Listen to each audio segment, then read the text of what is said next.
Merry Christmas and hello people of Twitch and YouTube. It's Deepak here and welcome to DCS World 1.5 and RAZBAM Sim's AV8B Harrier module. I thought that as a little Christmas treat for everyone I'd take this bird up. I'm assuming that at least some of you have probably purchased it as a present to self, or you've received it as a present from somebody else. So yeah, I thought I'd take it up for a little spin and show you what it's capable of. Currently, of course, it's in early access, so there is some missing functionality and probably more than a couple of bugs. In the most recent update, the Lightning 2 targeting pod was added. However, it's an accidental inclusion and it's not quite ready for use as yet. I'm not actually going to bother even carrying it for this particular mission because it's not particularly mission capable as yet, although I'm sure the updates and corrections to these emissions are incoming. So today I'm just going to take it out for a little gentle flight around the local range. I'm going to employ some weapons. I'm going to land on the Tarawa, I guess it's pronounced. So I'm going to show you how to kind of land and take off from an aircraft carrier. And we're also going to be doing, the first takeoff here is going to be a conventional takeoff, and then at the end of the mission I'm going to do a final conventional landing back here at Kutaisi. One thing just to shout out, I've got some mods installed. We have civilian aircraft mod, we have the Virpil ground objects installed, and in fact the whole of Kutaisi has been extensively remodeled by my buddy Chuckles, so a shout out to him. As we make our way around the airfield here, you're going to see a lot of his work, a lot of his object placement, and it's very nice indeed. In fact, I'll zoom out a little bit so you can see these temporary hangars that have been erected here in the northwestern ramp. We've got a lot of ground equipment. We've got jet blast deflectors. We've got lighting poles, hangars. There's some static aircraft that have been placed over here. We've got some F5s, Harriers, Gazelles, L39s. Let me just see if I can show you the north ramp as well, which is very nice. Here we go. Here's the north ramp, all set up with refueling and rearming equipment, tow bars, and all manner of fun stuff. On a couple of A10s being rearmed as we speak. So anyway, let's jump into the Harrier because that's the reason why we're all here. Let me just get myself recentered. There we go, that's better. So yeah, I'll go through very quickly the startup. Again, this is early access, not everything's implemented, so this startup procedure is probably going to change at some point. So anyway, first thing, let's pop on the battery, pop on the generator, and then let's get the engine ready for start. So fuel shut-off lever, DCS switch, turn on the oxygen, turn on the fuel proportioner, left and right fuel pumps. Let's get some lights on before start. So I'm going to pop on formation, position lights, and anti-collision. And that's, oh yeah, RPS yaw on, power the flaps. And I think that's probably about all I need to do before engine start. Just going to check the exterior. Oops, of course I'm still zoomed out all the way over here. So for today's mission I've loaded up two external fuel tanks. For most operational missions you're going to want to carry the fuel tanks. I've got two Mavericks because I'm going to demonstrate their usage today. I'm carrying the CM pod, carrying gun pods, and I'm carrying two Sidewinders, which I'm hoping that I won't need to use today. I'll pop on the radio, and then I'm going to flip the engine starter. And the engine start is pretty much automatic in this aircraft. You hear the gas turbine starter firing up first. It's then going to start to spin the engine, so we'll see the RPM increase at some point.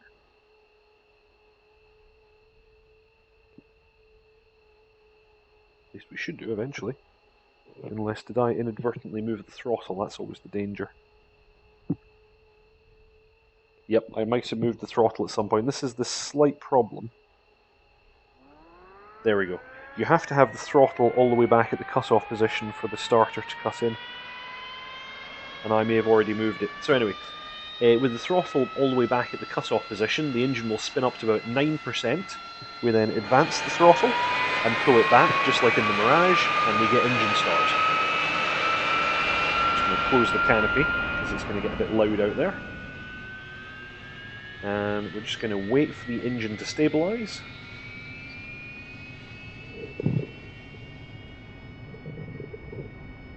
Which it has done about there. Okay, and I'll get my displays powered up.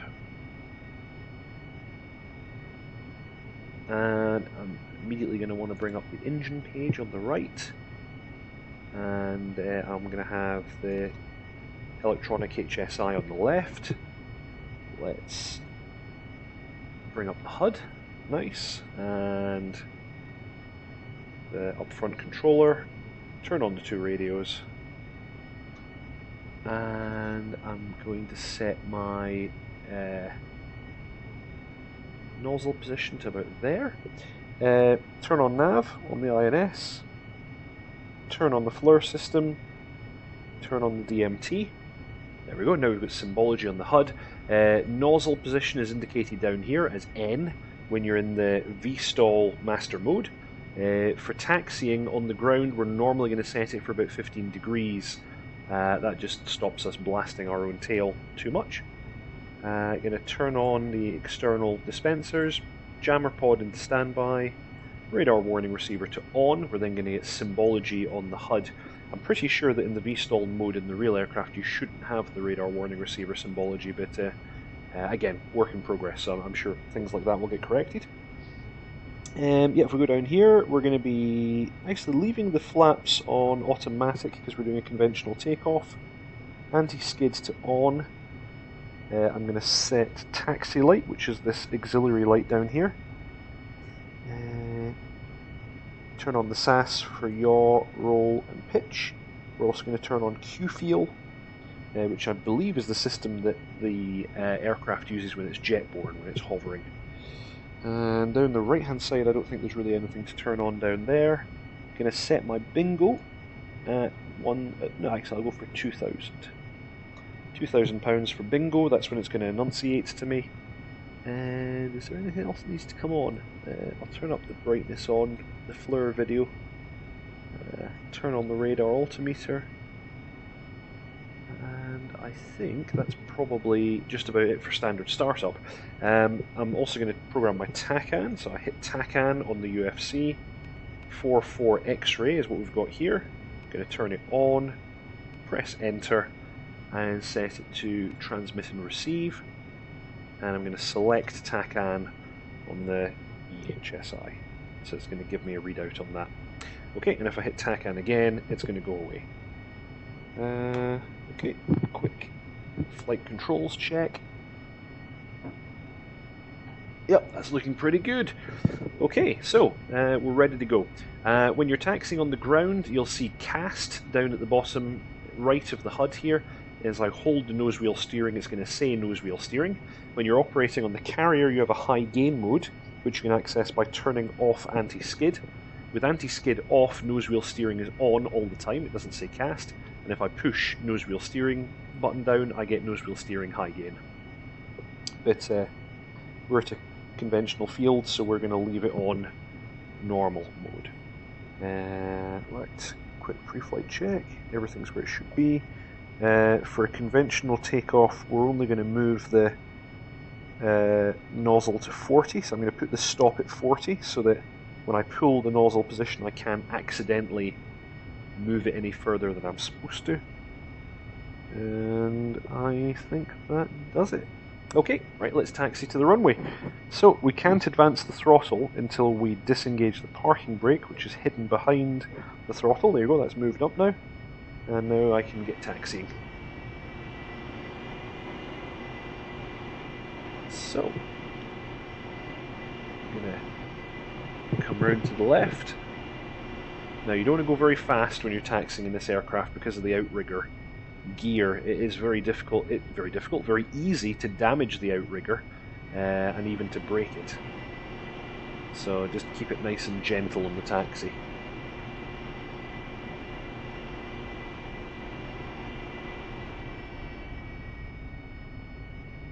It's a nice wintry day here in Kutaisi.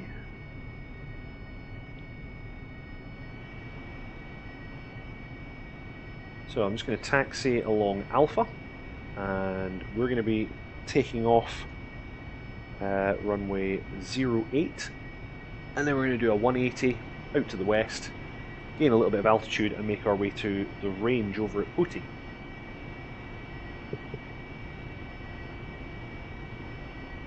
Another thing to note, in the VSTOL HUD mode, you have your fans, your kind of N1 here as well, so I can see my throttle position, 29% just now, and the J is your jet pipe temperature, N on the right hand side is the nozzle, and 25 is the current flap position. Flaps are currently in auto, so they will move dependent upon airspeed and nozzle.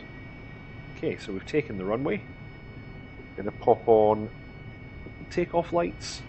Just going to advance the aircraft a little bit and bring it to a stop. The aircraft uses toe brakes, however it doesn't matter which toe brake you push because the gear is main line. You've only got main gear, you don't have like left and right, it's all down the middle. So there's no differential braking in this aircraft. Okay, so one last quick check. That doesn't actually do anything. One last quick check of all my switches. I believe everything is where it should be. Yep, that looks pretty good. Okay, so on the brakes, I'm going to run up to about 70%. Okay, we're stable at 70%. Off the brakes, and we're going to go 100%. We don't need more than that for conventional takeoff. I'm going to get it going down the runway. I'm going to wait until I'm about 120 knots. I'm going to pull the nozzles and nose back just a touch. Come on, come on, come on. There we go, we're a little bit heavy today. Airborne, gear's going to come up. And we're going to slowly transition the nozzles back forwards. I'm going to set them to about 20 just now. Let the aircraft accelerate. And I think we can bring them all the way forward at this point actually. And continue our climb. Okay, so I'm climbing runway heading. Landing lights come off. Taxi light comes off. Switch back into normal nav mode. That's going to declutter the HUD quite a bit.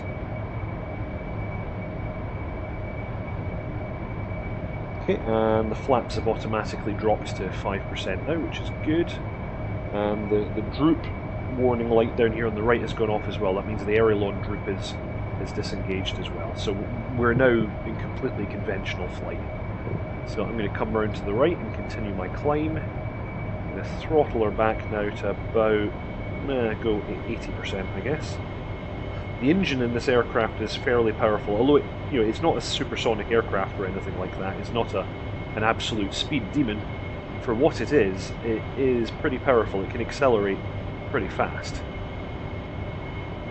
Your limitation in this aircraft is not the available thrust, it's merely the aerodynamic properties of the airframe.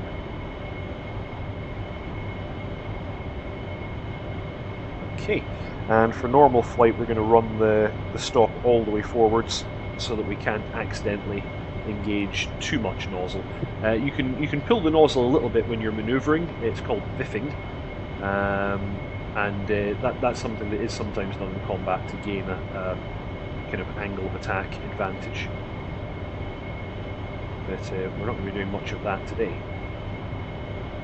Okay, so all trimmed out.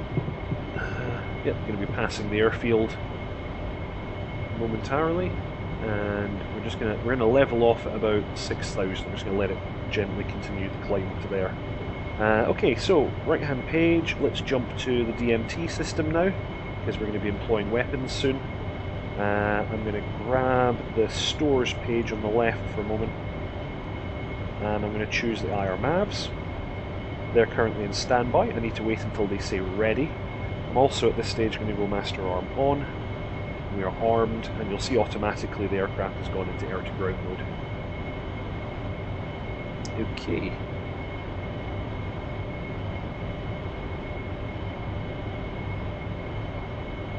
There we go. Right. I've got the system in its kind of basic map mode. The way that the HOTAS works in the Harrier is very different from the A10. It's a slightly earlier system. It's still very capable. It can do a lot of different things, but I would say it's a little bit less user-friendly than what A10 pilots will be used to. It can only handle, I think, 2 weapon systems on the aircraft at any one time. As that is 2 different weapon types. So you'll see that I can run the IR-MAVs or the gun. I think you can actually have... I think the gun is not included in that limitation, so I think I could have one other system loaded, but I'm just carrying 2 Mavericks and the gun today, well, if you exclude the Sidewinders. So, yeah, it's a kind of funny system, and also it has this 4-way, actually, well, 4-way plus a push-down rocker sensor switch that switches you between different modes. So that's my FLIR. Actually, no, that's the FLIR. That's the map in laser spot tracking mode. That's TV.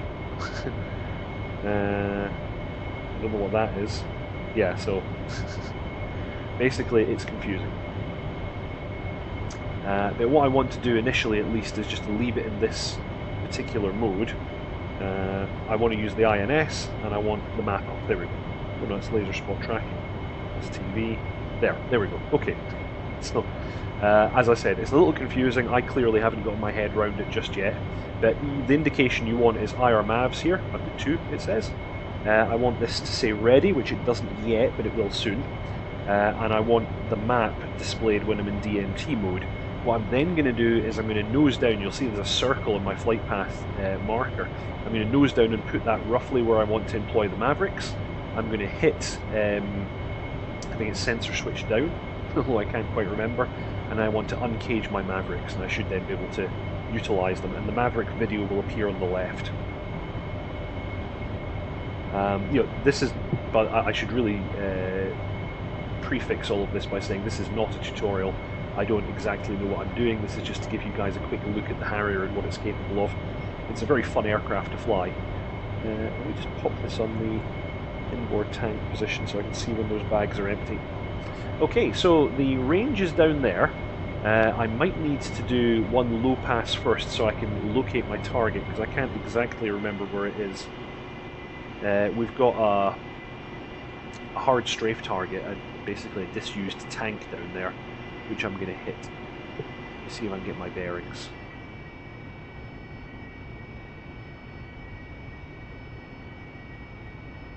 I actually find with the winter textures it's very hard to see things in the ground clutter.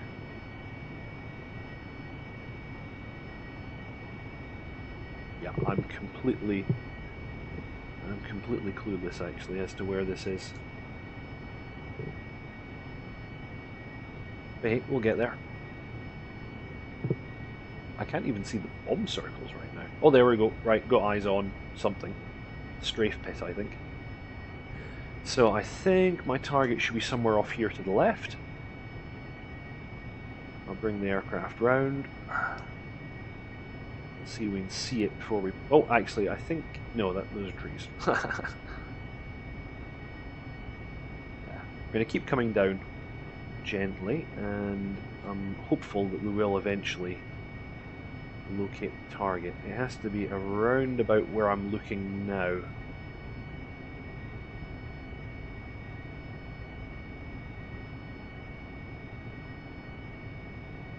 Answers on a postcard.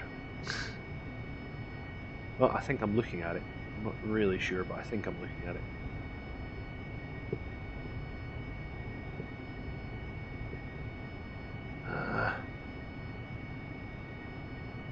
Or... No, there it is. I now see it. Okay, right, so the trick now is going to be to maintain visual on that bad boy and get my weapons system to target it. See, this is where the targeting pod would make things a lot easier.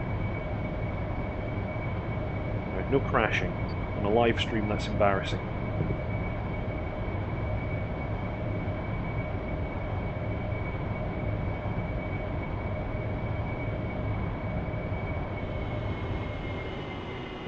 Yeah, that's the tank right there. So yeah, basically it's just behind the southernmost bomb circles. Not bomb circles, strafe targets. So I'm going to come around and gain some height actually, because this is what I'm trying to do now is fairly ridiculous. I want to take my time about employing this. I'm going to come out to the west and then come back in, and we're going to see if we can hit that target with Mavericks.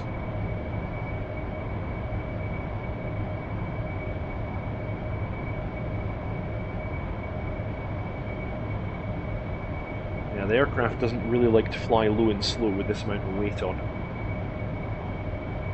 Let's get that throttle up a bit. Let's turn some more of that fuel into power.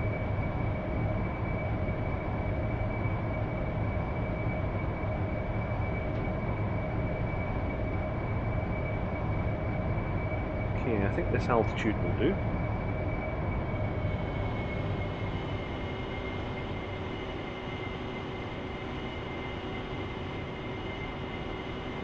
Oh, that's the smoke from the Taro up ahead.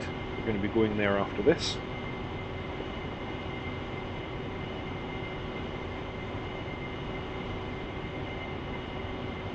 Okay, so let's come around.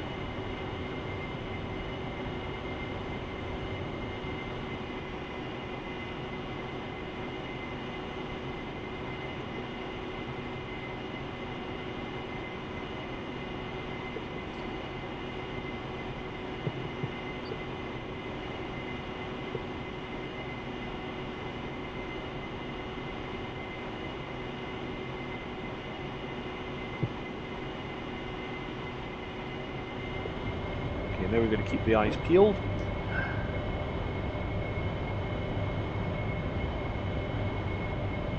Right, I think I know where the target is. I believe it's kind of over here. So let's try that. Okay, I've positioned a spot on the ground. I'm uncaging the Mavericks. And it would appear that that's wrong.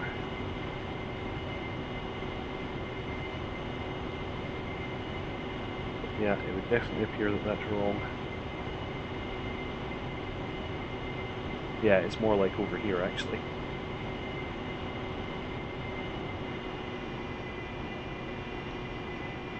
There we go, Mavericks will move. Yeah, I can see the tank. For some reason, I can't actually move the... Oh no, now I can. That's weird. Didn't move before. Okay, anyway, we've missed it, but we're very close. The system will remember that position now, and the inertial navigation system will give me guidance towards it. You can see the cross, the arrow going through the flight path marker there. So I'm going to come back around, and on this pass I might actually make it.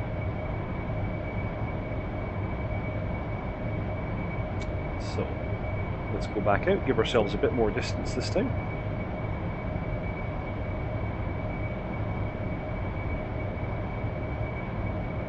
So you see the indication up here in the HUD, the IR Mavs are boxed, and you have a U to let you know that it's uncaged, and I'm now actually getting a readout on that target position's range from me currently, and actually it shows up on the EHSI display on my right MCPD here. So that's super useful. So I'm going to maintain outbound. I'm going to let that get about 7 nautical miles away, because that should give me lots of time to line up the shot.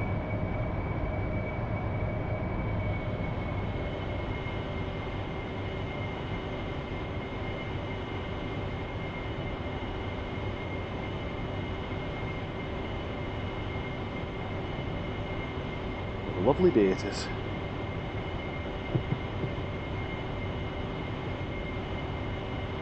There we go, 7 miles. So we're going to come back around.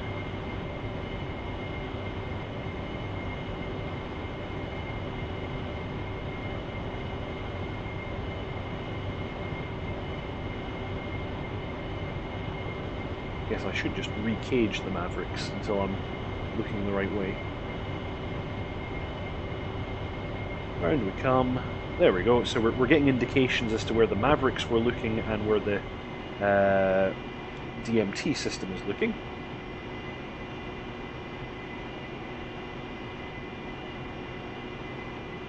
So I believe we want to be looking somewhere here. I think that's it. That's the tank, and I actually have it locked up. Yeah, the cursors are closed. So, push and hold. Maverick away. Oh, you can see the aircraft needs a bit of trim now, after that heavy missile has left the pylon. Okay, and next Maverick, I'll just see if I can hit it again. There we go. Cursors have closed, we have a lock. Rifle again. And that's the two Mavericks gone. And hopefully we're going to get 2 hits.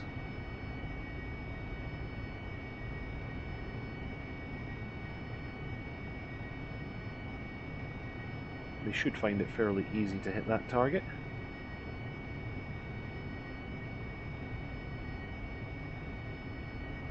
Boom. And boom. There we go. Nice. So that is, after a bit of faffing around, that is how we employ the Mavericks. Okay, so there are of course no Mavericks left. I'm going to pop it back into nav mode. We do have the guns as well, so I'll do a very quick, I'll do a quick demonstration of the gun. So all you have to do is select gun, and you're then going to get the gun symbology up on the HUD. So let me see. Oh, we're directly overhead the gun strafe pits. I'm going to bring the aircraft down lower level. I'm also actually, if you hit the nose wheel steering key, it resets the target position that you have set on the INS. So I'm just clearing that symbology. I'm going to let the aircraft, let me get a little bit of distance from those strafe pits, and I'm going to come around. I'm going to take the northernmost.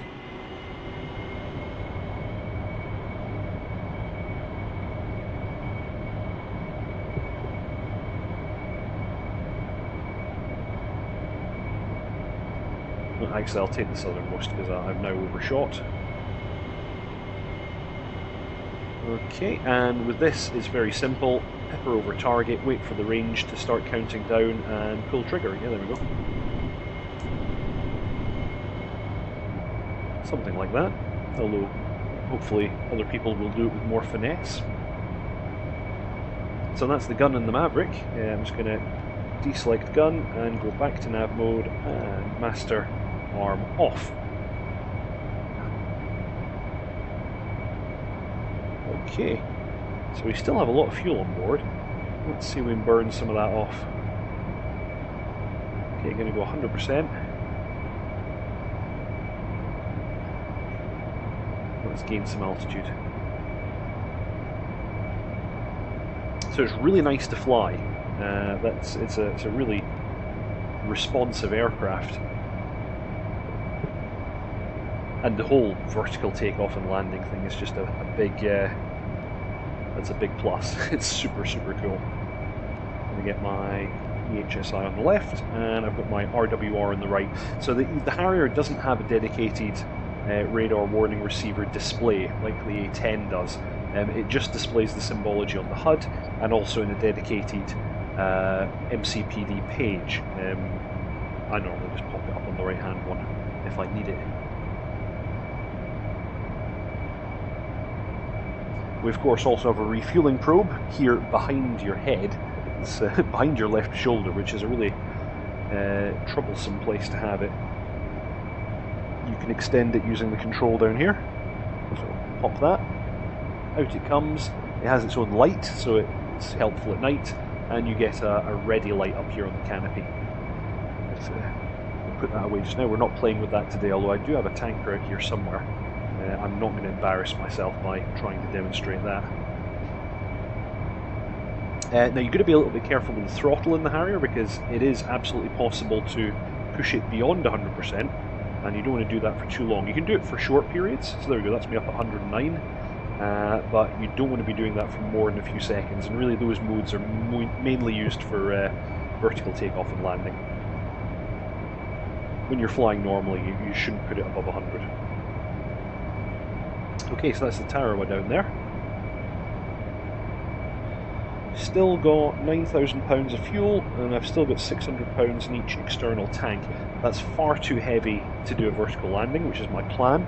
So we're now going to demonstrate another trick the Harrier has. It can actually fuel dump. I'm going to hit fuel dump left and fuel dump right, and what that's going to do is it's going to dump fuel until the internal fuel totalizer reads 2800 or your set bingo, whichever happens first. As my bingo is currently set at 2000, it's going to stop at 2800, which will be perfect. So we'll make ourselves nice and light so we can do a vertical landing. 2800 is perfect, especially considering the fact that we only have 2 sidewinders on the aircraft now, if you exclude the empty fuel bags. So I'm going to come around, I'm going to approach the Tarawa from the south, because actually it's quite close to Abkhazian airspace and I don't want to overfly Abkhazia, otherwise nasty things might happen. So yeah, we're going to approach from the south. Tarawa is currently facing approximately north, I think.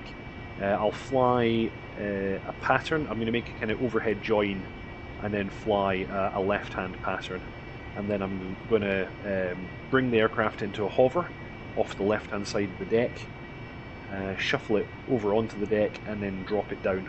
And then I'll taxi and do a takeoff. I'll show you how they do the jump jet-style takeoffs off of small carriers like the Tarawa. It's very, how to say, it's very emotional.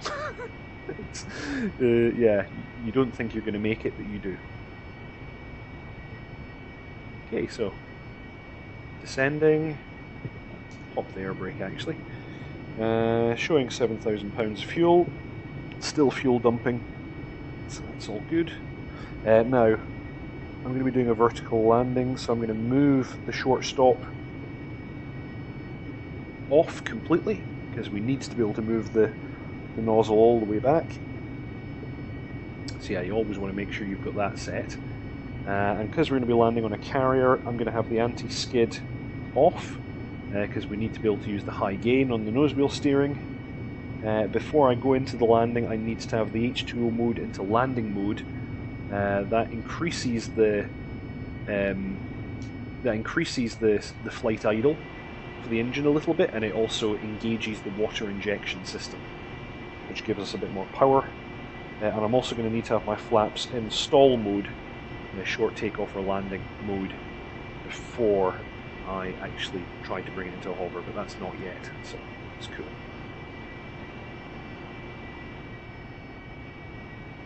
Actually, that's probably going to be very soon now. So yeah, pop my HUD into V-stall mode, pop the flaps into stall mode, get the system ready by putting H2O into landing mode.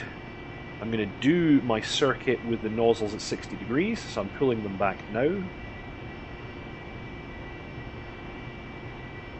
There we go, nozzles are at 60, flaps are at 25, and now I just use the throttle to control my descent rate.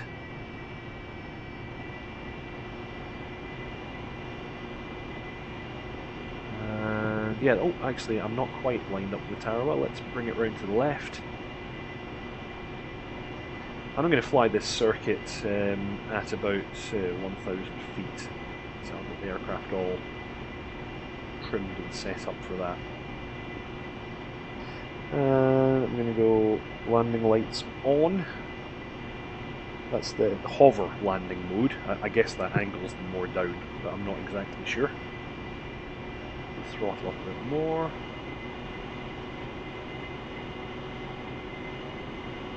Okay, fuel is still at 4,700. We are still dumping, so that's cool. I'm not actually going to attempt the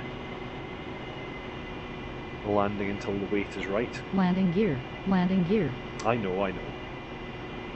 Landing gear, landing gear. Landing gear, landing gear. Okay, fine. I'll put the gear down, otherwise landing gear. the warning system is not going to shut up. The problem is that with the landing gear down, the air brake is out as well. Okay, so with the aircraft set up like this, we're able to do a very slow circuit, which is perfect. We don't want to be zipping around at high speed in this kind of a configuration.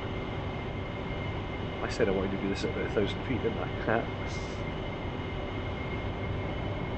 Okay, now we're going to make our turn onto runway heading, as it were. Notice that the rate of descent increases significantly when the aircraft is rolled. That's because the nozzles are pointing downwards just now. And as I roll, they're not pointing particularly downwards anymore. Okay, so that's perfectly good. Fuel is almost at the correct weight. So we're going to pass the carrier, make a left turn around its escort here.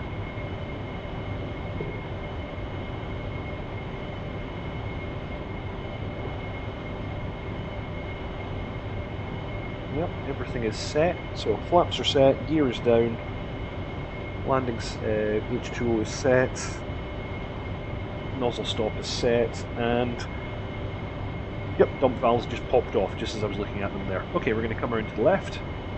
Yep, again, notice I need to pull a greater angle of attack as I roll, otherwise I'm going to lose too much height. Let's bring that throttle up a bit.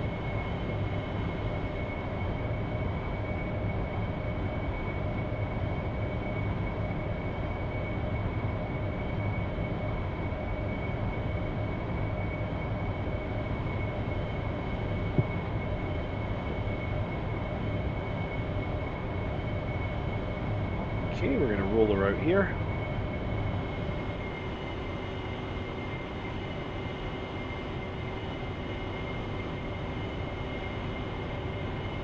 Nice slow circuit. This is the kind of speed.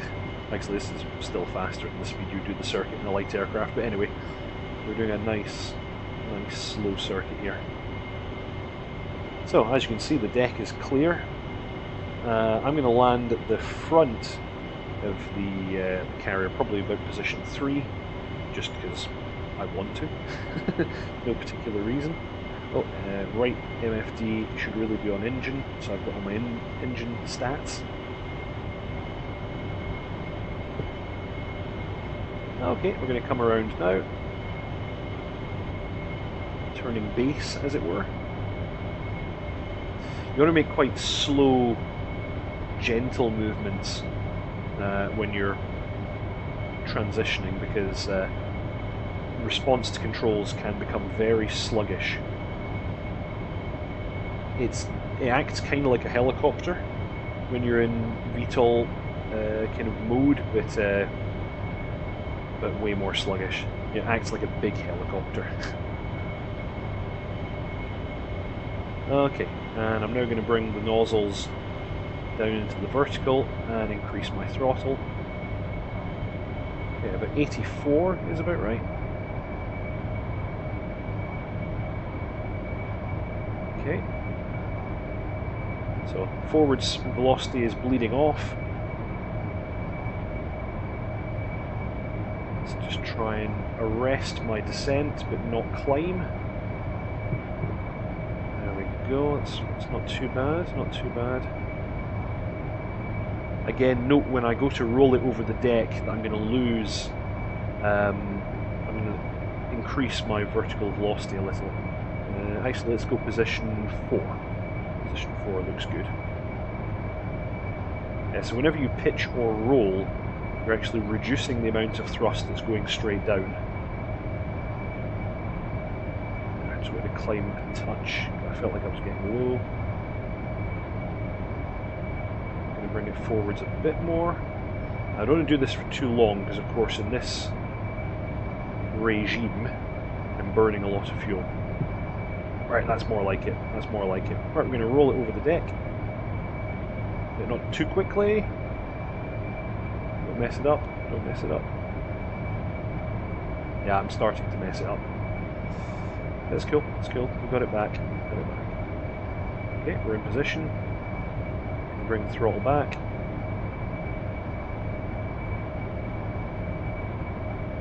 We're in a descent.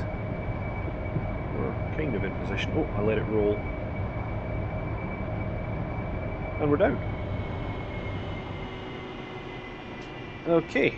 And we then immediately bring the nozzles into the forward position. Noting that actually even at idle, on the deck, we're going to move unless we use the brakes. Okay, so that was good. Landing lights to off. We're still at 2100. Taxi light comes on. And Okay, off with the brakes, and it should start to roll. Yep, there we go, it's rolling. Going to use the high gain to turn the aircraft all the way around. Pop on a little bit of throttle. Angle 15 degrees for taxi, there we go. We're going to go to the rear of the deck, and we're going to stop at one of the rear rear parking positions, and we're going to refuel and rearm the aircraft. And then we're going to make our way back to Kataisi.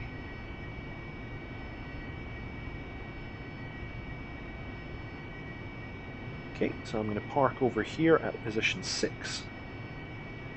Do so diagonally. All the way forward and stop. Okay, and park brake comes on, because we do not want the aircraft to shift. H2O system to off. We actually didn't use any water at all there, which is pretty impressive.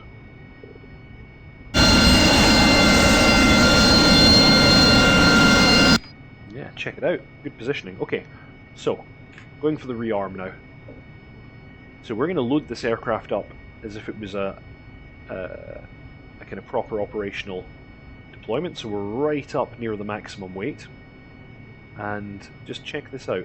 Request refueling. See how it comes off the Request deck rearming. when I go to take off. Copy. Okay, so I'm going to put some fuel on, and they're going to reload my weapons. The only issue is when it refuels, it doesn't actually refuel the external tanks, which is a little bit annoying, so you have to actually take the tanks off and then put them back on again.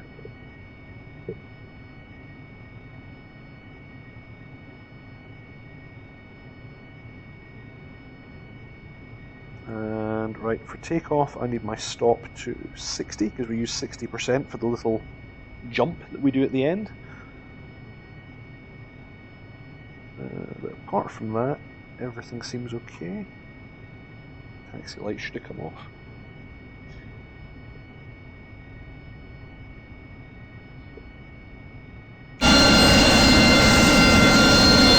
Check out the skip we've got on this aircraft. This is Got Chuckles working in. It's the Virtual Air Force skip for the Harrier.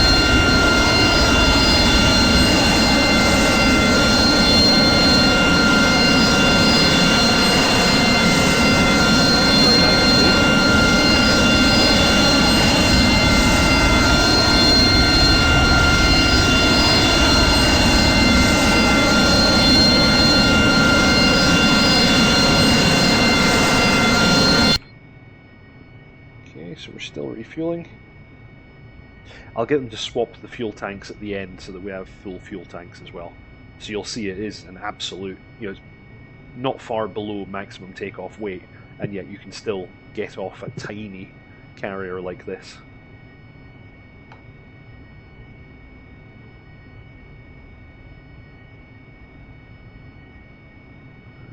I'm going to set us up for TACAN because we're going to be returning to Kataisi via TACAN navigation.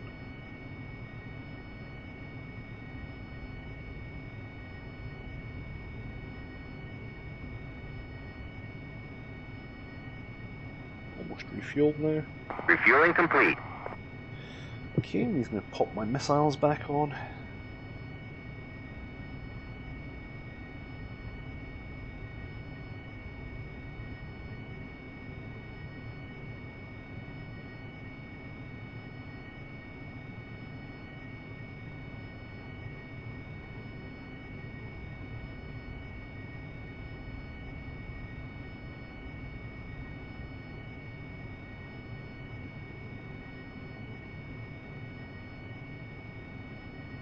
Rearming complete. Okay, so, like I said, we'll just remove the fuel tanks.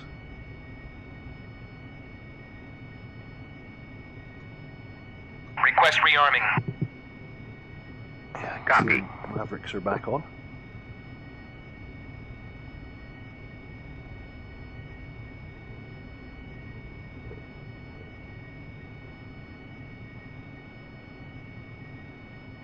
Come on, chop chop.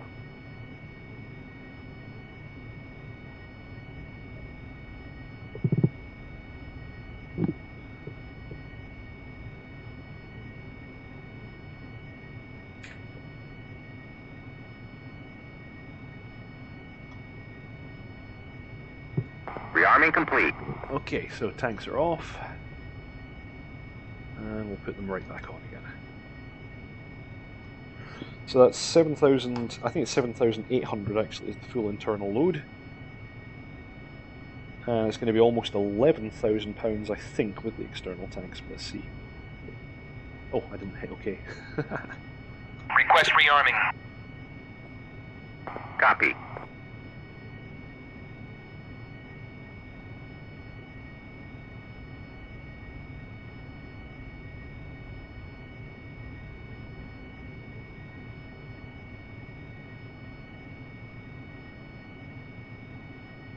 That's one on. Oh, so yeah, it's actually almost £12,000 of fuel, so we get tons of fuel now.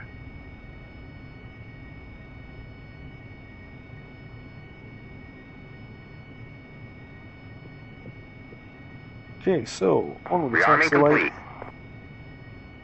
Now you're going to be very careful that you're hitting the parking brake and not the throttle cutoff. So off with the parking brake, high gain on, and let's bring her around to the start position.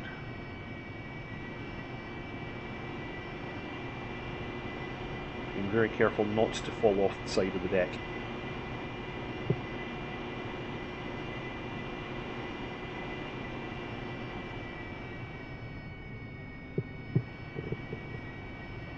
But of course, wanting to make use of as much of the deck as we can.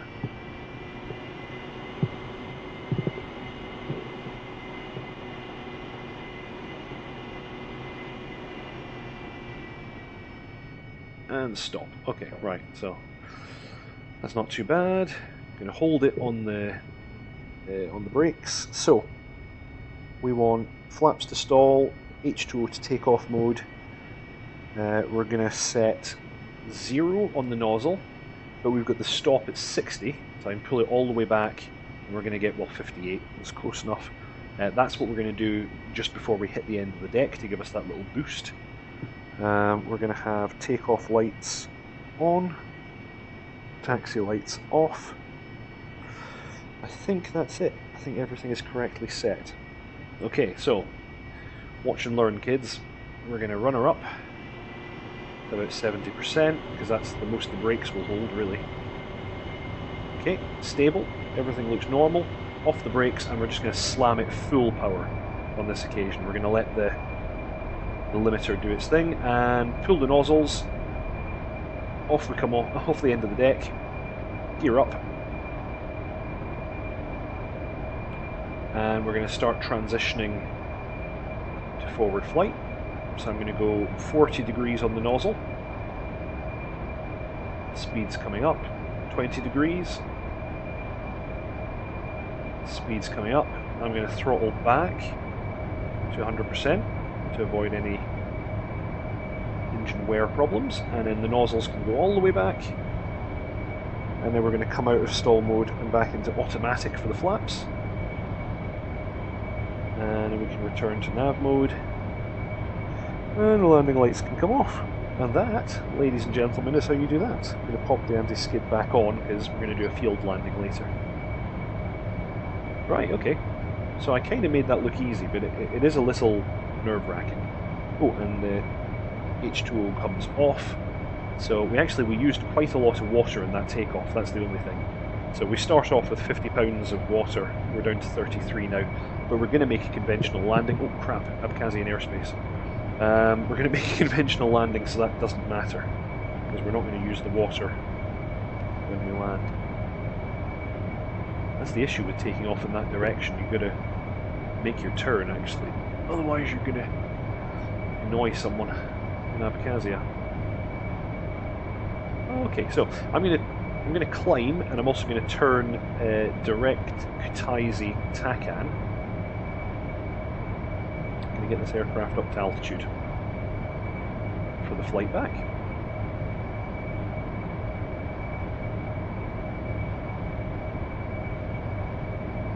So I hope this is serving as an interesting demonstration of the capabilities of the Harrier. It's a very flexible aircraft, really good CAS aircraft, really, well, kind of middling seed slash wild weasel. It can only engage quite close up with the sidearm, but you know, still, for short range SAM systems, it can take the tasking. It can burn a lot of fuel in high throttle settings like this. However, if you get it up at altitude and you actually bring it back to 70 or 60% RPM, it will actually cruise very happily for quite long periods of time. So you've got the power if you want it, but if you want to fly slow and economical, you can do that as well. So it's a kind of, yeah, it's a very interesting aircraft.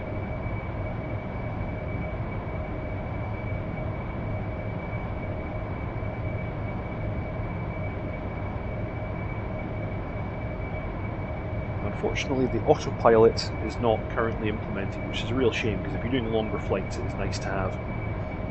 Okay, leveling out at Angels 10. I'm going to go flaps cruise, which is supposed to bring them up, but it hasn't. And I'm going to bring the throttle back.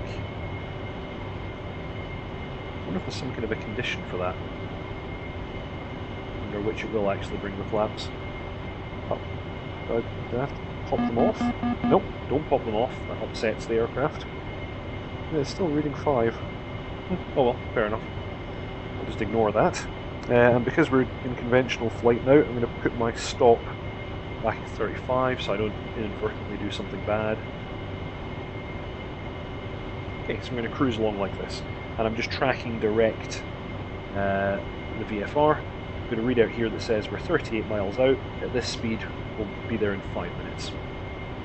So I'm going to do a traditional approach and landing at Kutaisi, and then we'll call it a night.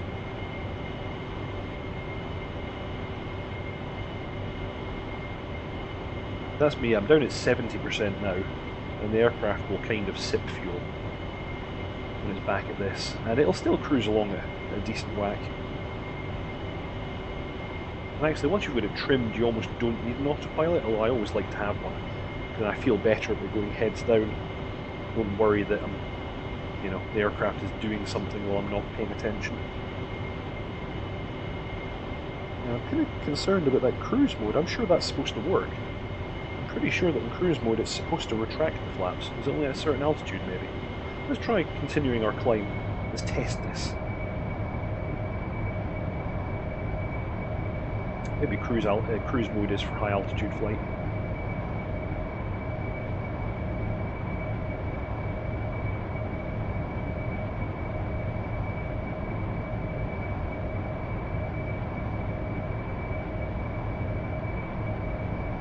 Maybe has like a schedule system, something like the system in the F5, where the flaps will do certain things based on altitude and speed, not just angle of attack. Let's accelerate this climb.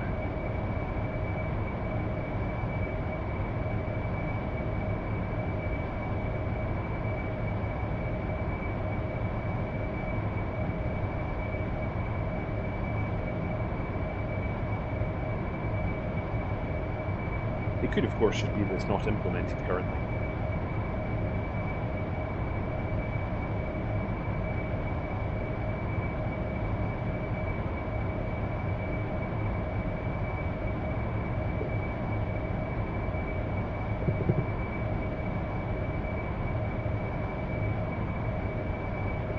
Nope, still nothing.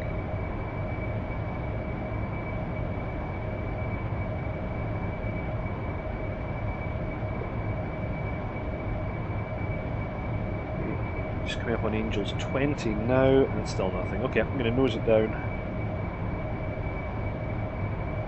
Let the speed come up and see if it does anything. But yeah, I'm starting to think that's just not implemented.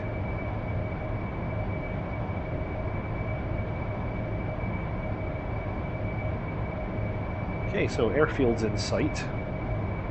Let's pop this back into auto, so I don't make some terrible mistake later, and we're going to go idle. We're going to air brakes out. And we're going to start descending. Tricky-tizy.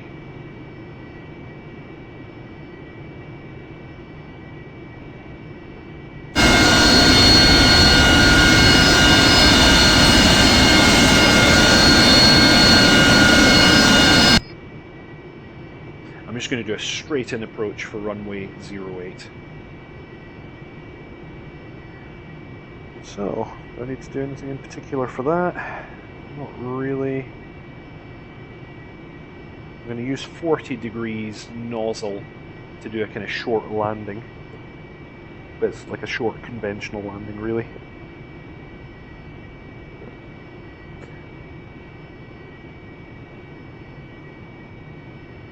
Yeah. I don't think I really need to do anything else. Okay, so I'm going to bring it around to the right.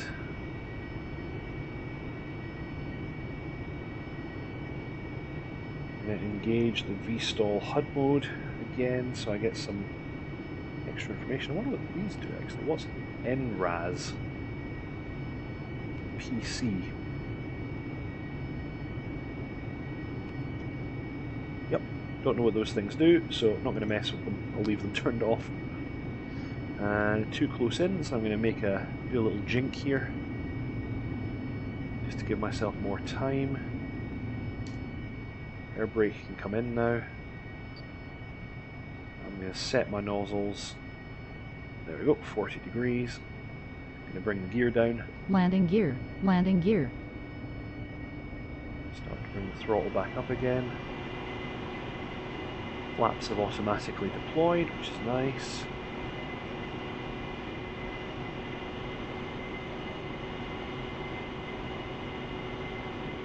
And let's try and make a nice, gentle, straight-in approach.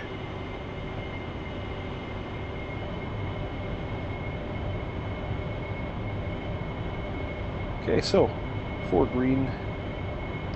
I'm going to pop the H2O system into landing mode in any case, although we shouldn't need it for this type of approach. And we want to fly somewhere around about 14 degrees angle of attack, which is kind of what we've got now. Although we're low, so I'm going to throttle up to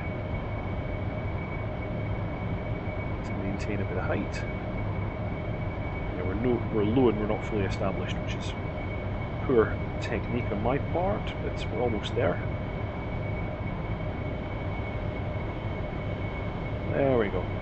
That's it. And almost forgot. Landing lights on. Oh. Oh. Yeah, you got to pay attention. A little bit low again, so bring the throttle up for now. And then bring it back down again.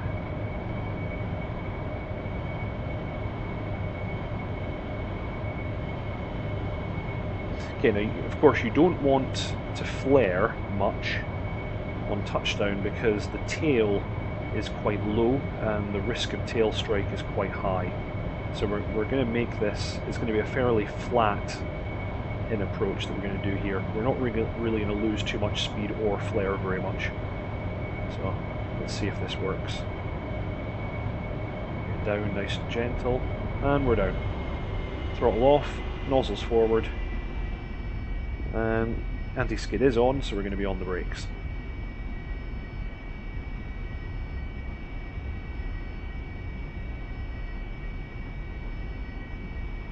And that's what a conventional landing looks like in the Harrier. It's not particularly exciting. It's not so much different from an A10, except the kind of lack of a particularly pronounced flare. Okay, so we're going to exit here at, I guess this is Bravo? Or is this Charlie? I think this is actually Charlie. Okay, yeah, so we're going to exit here.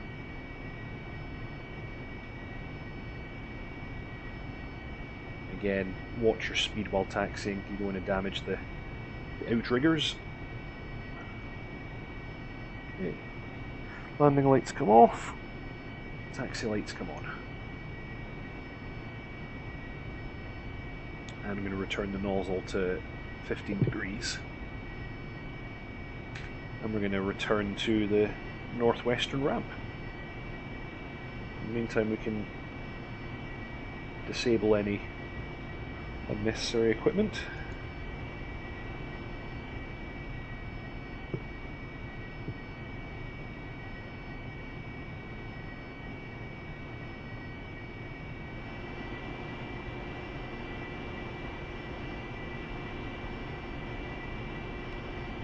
And come off.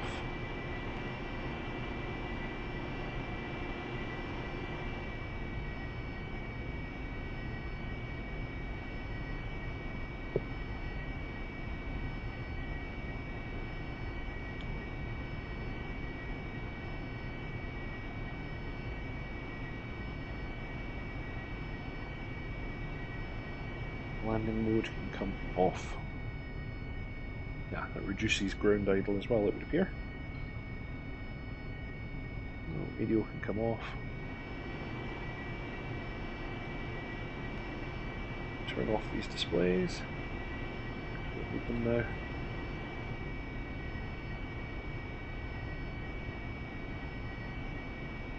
There's less to shut down when we get to the ramp.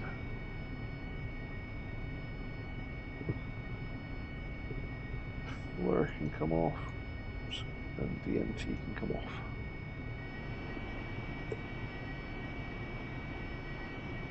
Yeah, that should do it for now.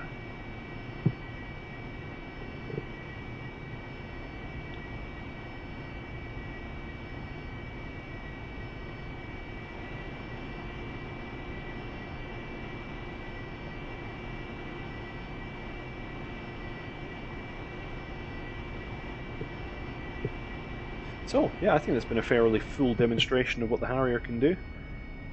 Yeah, that was a conventional takeoff, a quick bit of gun and maverick play at the range, a vertical landing on the Tarawa, a short takeoff from the Tarawa, and a conventional landing back here at Kutaisi.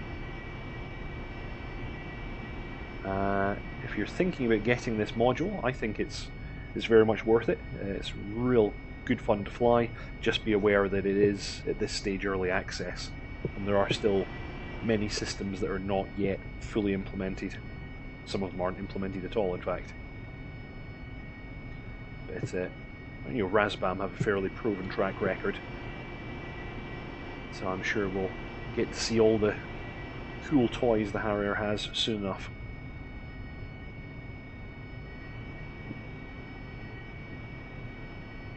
Okay, flaps can come off.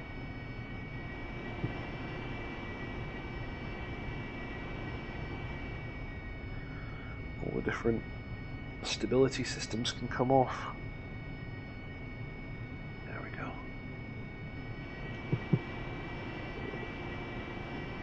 Now, something I haven't tried, I imagine it may be possible to reverse the Harrier. Just as one last trick, let's see if we can. Otherwise I'm just going to have to park here, out on the ramp. Okay, right, this is going to be a laugh.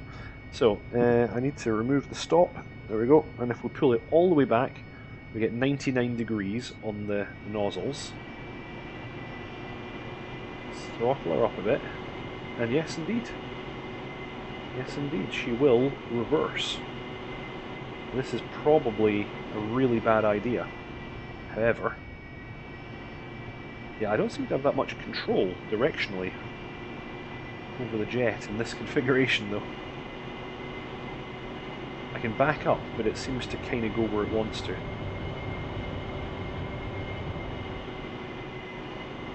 Nope. Am I about to embarrass myself here?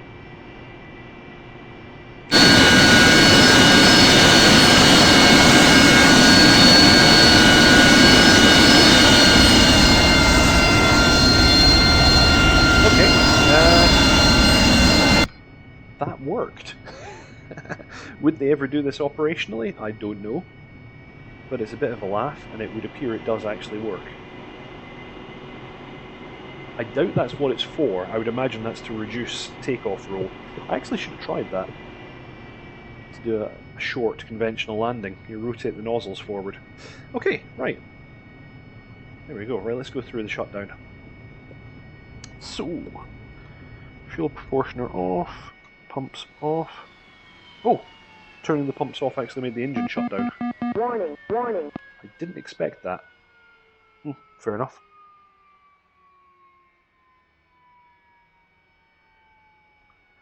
I'll pull the cut off anyway. That's it. And open the canopy. Turn off the HUD. I said, turn off the HUD. There we go. My FLIR video. Radar altimeter. Okay, all of this is off. Lights can come off. Oops. Oxygen off. You need to map a button to unlock the fuel shut-off lever, and I haven't done that, so I can't turn that off. I can turn off the DCS, which upsets the computer. Everything else is kind of off. Oh, anti-skid. That was already off. Yeah, I think that's it. So, generator off and battery off. And that, ladies and gentlemen, is that.